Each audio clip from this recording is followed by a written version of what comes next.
Hi, I'm Brad Rue, and welcome to another episode of Action Financial Strategies. Today, we're going to talk about making decisions for aging parents. Stick around.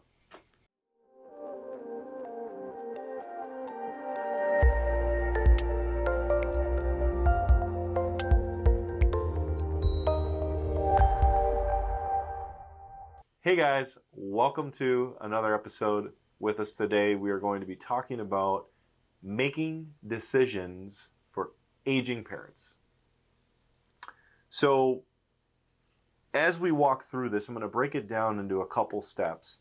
And we're going to walk through a pre-need stage, triggering events, or basically looking at going into some sort of help for assisted living and so on. And then we'll kind of finish up at the end with how do you even go about getting care that's needed to continue to resume the quality of life that you want to have for your parents. And so this might again apply to some of you in different stages. So that's why I want to make sure we're covering every stage, from those parents that are completely independent and on their own, good to go, to those parents who are really deteriorating and becoming quite elderly. So first, plan early. Okay, it might even apply to yourself if you're in your maybe 60s, early 60s, and you're just starting to do this whole retirement thing. We want to start the conversations early. And this is just making sure that if for any reason the transition would come where they would need to get some form of care informally in their home or go to an assisted living facility, let's say, that you've had these conversations and reminding them that you're their advocate, not their adversary. So simply wanting them to be safe and living their best life, right? So one of the things you can do is making sure, again, kind of pre-planning this whole thing out. You're going to see their financial professionals with them. It's important that when we age, that we understand all the decisions that we might be presented with and making good decisions for our future finances. And sometimes even in my own practice, there maybe have been times where the elderly parent is confused or just not quite sure as to what we're talking about. And so it's really important to make sure that they're going through those meetings with a trusted person for the safety and sake of everyone. Where you might get some hurdles here is this feeling of independence being taken away, that maybe they're not able to make these decisions for themselves anymore, so losing some independence on that. And then a lot of the older generation of folks are extremely private a lot of times about their finances and not wanting to share their financial situation with their kids or outside people. So those could be some hurdles. And quite honestly, I mean, everybody hears things differently in a meeting. And sometimes, especially as estates and things get bigger and more complex, these concepts can be hard even for the most sound of mind people to understand. So just so everybody has heard the same things, getting clarity around what's going on in the elderly or aging parents' finances is a crucial step and important to start planning for. The next piece here is making sure that their estate plan is up to date. So what does that mean? Well, primarily you might say, well, they have a will, they have a durable power of attorney, and all those basic documents. So we're good to go there, and you might skip this. But I want to make it very clear that you want to prepare for extended care planning in those documents. So if there's nothing in there stating that you have the power acting as agent to go ahead and make extended care decisions for them, you may have documents, but they might not be the documents that allow you to do all the things you want to do. So just getting a second set of eyeballs on those, making sure that they're up to snuff and what you want to have happen in your future plans, and there's no snafus when it comes time to execute extended care decisions. Some other ideas, again, in this pre-planning phase, is things like mobility tracking or medical alert systems. We've all seen the help, I'm falling and I can't get up videos right online. And according to the National Council of Aging, an elderly person seeks emergency care for a fall related issue every 11 seconds. And I won't sit and wait 11 seconds to go, there's another one or there's another one. But you get the idea that there are, with technology today, so many various home based and portable solutions to allow you to monitor their whereabouts or to assist in a fall. And sometimes it might be as simple and as blunt as saying, do you want to die on the floor? Before your parent realizes that it's important that they have some way of contacting outside help, whether it's you or emergency services, if something happens to them, so they don't end up dying on the floor. Uh, you maybe even go so far as to installing, like we do with sometimes with young children and nannies, having a nanny cam, right? If you see them where they're always in their living room and you see them fall, you can access help right away. Some might feel that's too invasive, but it's a great idea. Other steps could include fall proofing the home. So if they got a mean corner or some poor placement of fixtures and things in their home, maybe downsizing some furniture, installing a zero entry tub or so on. These are all things that can help provide them with a longer experience in their home without needing to transfer to a facility because they can't navigate their home or they have been falling. Some hurdles here, obviously, adherence, right? Them forgetting to wear their bracelet or their necklace or take the iPhone with the tracking software on it with them when they go out to meet with friends. So you may have some hurdles there.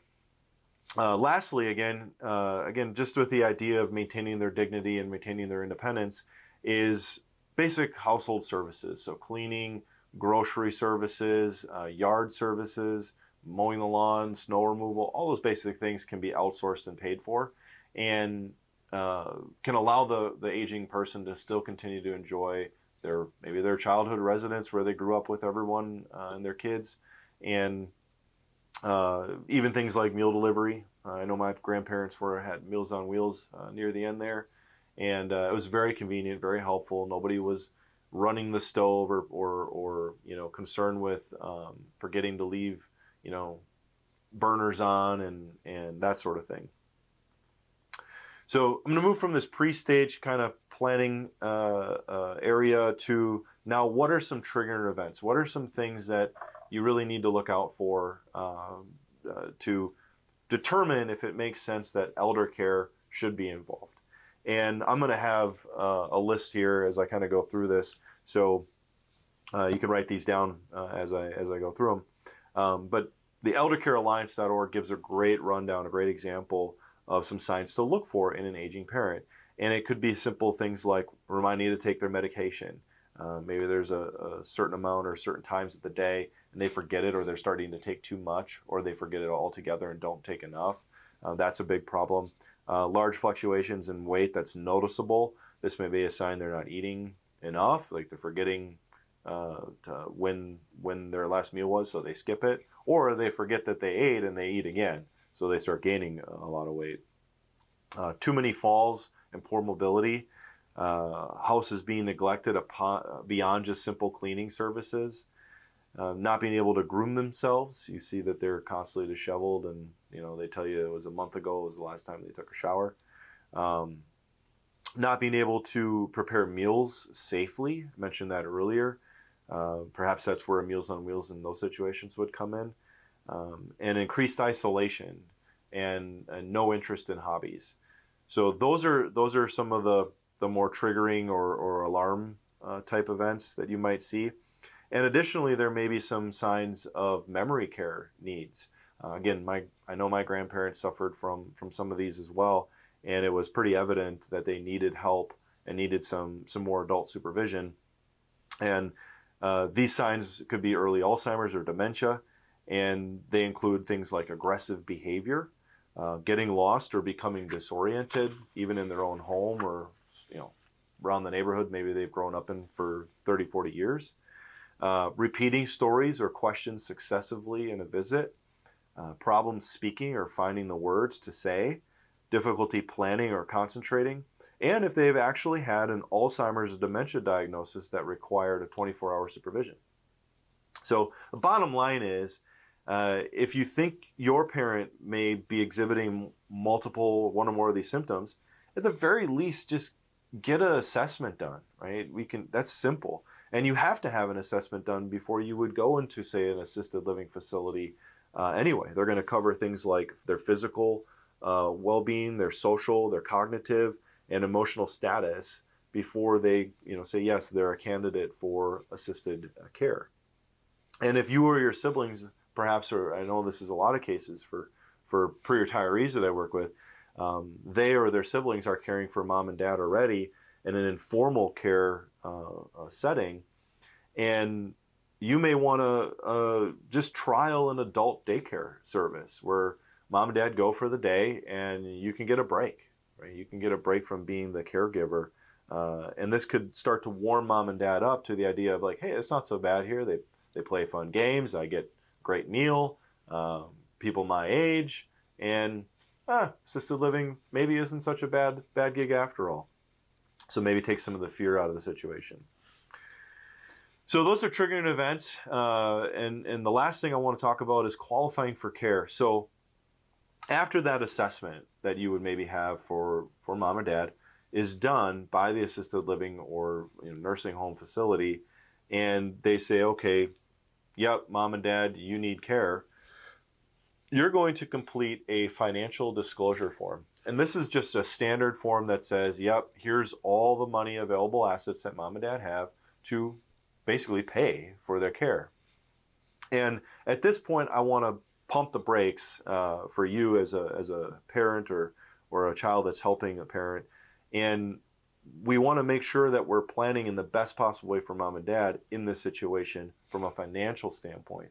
So at this point, you're going to want to request that you get that full Medicaid application if they're not already on Medicaid. And you're going to want to basically meet with an estate planning attorney, preferably an elder law attorney, and a financial planner or someone who's very intimate in knowing all of your parents' finances. The reason being is because some of the decisions now that you make going forward could cost you tens of thousands of dollars if not applied in the proper order. So I have an example here that might make sense.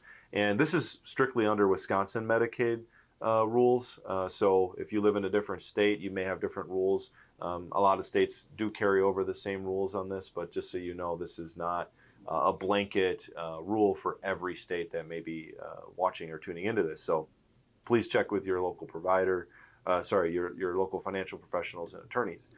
But in this example, let's say mom and dad have $100,000 in assets, and dad's applying for care, and the $100,000 is the true amount that is joint between mom and dad. Okay, not talking about IRAs or any type of other investments or the home. This is just say $100,000 in liquid money, and we have an option here to do a couple things. Well, first off, if mom and dad were to apply for care for dad, and we do the calculations on what would be available yet for dad to have to pay down for his care, and what would yet still be allowed to be kept for the community spouse. We call it a community spouse resource allowance.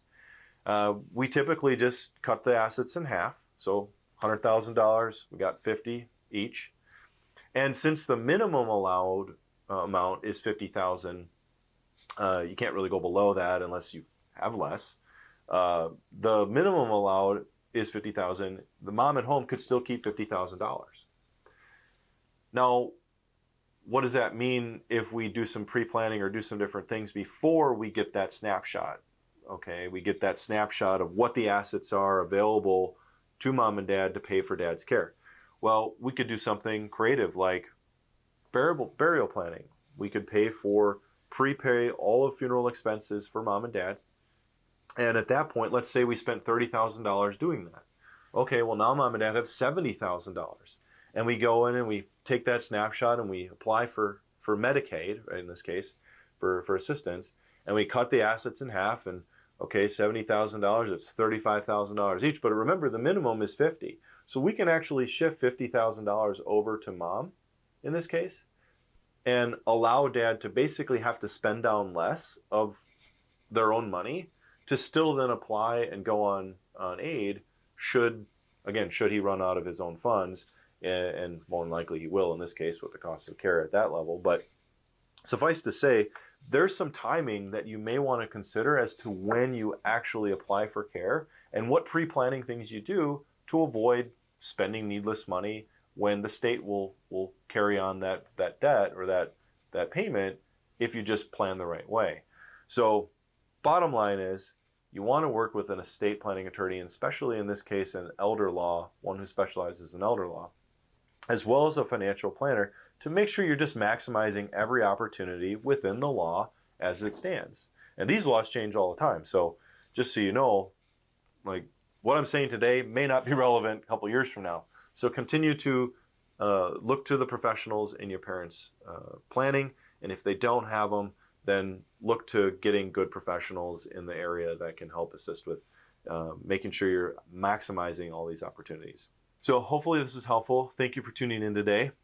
These are just a few ideas to get you started and moving in the right direction with your parents. Until next time, keep doing life better. Thanks.